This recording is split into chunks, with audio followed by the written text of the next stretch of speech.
La jornada de ayer jueves y el día de hoy viernes se pueden considerar uno de los días más sangrientos y atroces desde que Israel comenzó su ofensiva militar israelí hacia la Franja de Gaza. Acorde a fuentes médicas, en las últimas 48 horas se reportan más de 250 víctimas y decir que esta cifra no es una cifra final, ya que aún quedan víctimas bajo los escombros, hay víctimas que aún no se han reconocido y los ataques siguen aumentando y por lo tanto 250 no es la cifra final.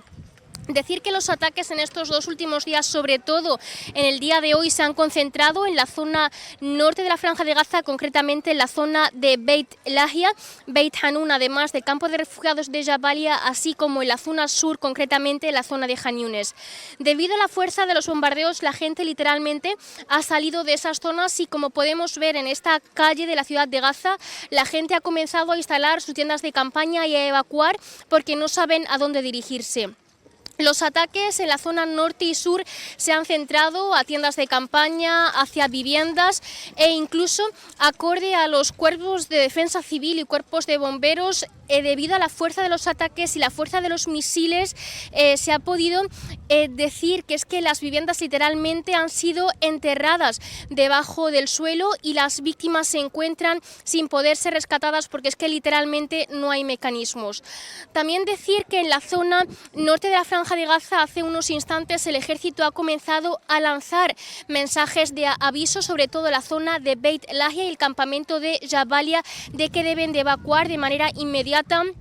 También el hospital indonesio, que es el hospital que se encuentra activo en esa zona, ha mandado mensajes de aviso porque literalmente está colapsando, y lo mismo ocurre en la zona sur de la Franja de Gaza, concretamente en la zona de Han Yunes. También decir que los mecanismos militares se han reposicionado en el norte de la Franja de Gaza y en el sur, y al parecer en este momento el gabinete del primer ministro israelí Benjamín Netanyahu está implementando esta decisión de aumentar la guerra israelí en el interior de la Franja de Gaza. En el archivo de la Corte Suprema de Justicia de Argentina, varias cajas olvidadas desde 1941 han sido redescubiertas. Su contenido: documentos relacionados con el nazismo. El hallazgo se produjo en el marco de la mudanza de archivos para la creación de un futuro museo judicial, revelando materiales que datan de la Segunda Guerra Mundial. El presidente de la Corte, Horacio Rosati, ordenó el relevamiento, luego de que se descubrieron artículos como libretas de afiliación a partidos nazis y sindicatos, además de material propagandístico destinado a difundir la ideología de Adolfo Hitler en Argentina. Este material, enviado por la Embajada de Alemania en Japón, llegó al país a bordo de un buque japonés en 1941, en medio de la guerra. Fue detenido por la aduana y quedó bajo la supervisión de la Corte Suprema, donde permaneció archivado durante más de 80 años. Ahora, expertos del Museo del Holocausto y representantes de la comunidad judía de Argentina se encargan de su digitalización y clasificación, buscando esclarecer si contienen información valiosa sobre el Holocausto o la ruta del dinero nazi a nivel global. A lo largo de los años, Argentina fue refugio de decenas de miles de judíos que huían del nazismo, pero también de varios jerarcas nazis como Adolf Eichmann, quien fue capturado en 1960 por el Servicio de Inteligencia israelí.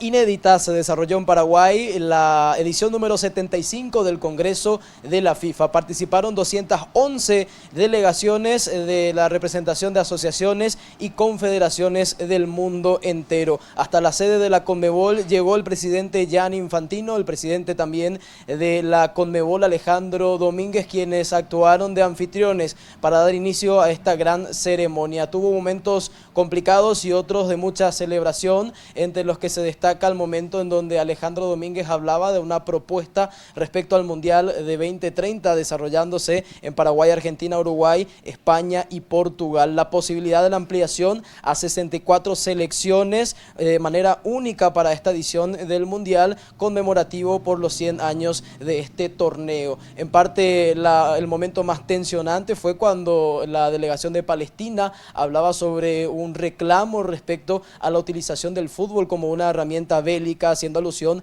a la ocupación de territorio en conflicto por parte de clubes que en este momento responden a Israel y que supuestamente se encuentran desarrollando actividades en territorio palestino. Sin embargo, a pesar del fuerte reclamo, la FIFA respondió que recién el próximo mes estarían entregando informes respecto a la Comisión de Gobernanza y la Comisión de Arbitraje sobre el desarrollo de esta investigación. Además de todo esto, la participación de grandes estrellas del fútbol mundial, ex leyendas también, han marcado, por supuesto, un hecho inédito y único en Paraguay. Se espera con muchas ansias el desarrollo de la próxima edición del Mundial 2030 y se espera también que de alguna manera se pueda incluso llegar con noticias más positivas para la próxima edición del Congreso que se va a desarrollar en la ciudad de Vancouver, en Canadá.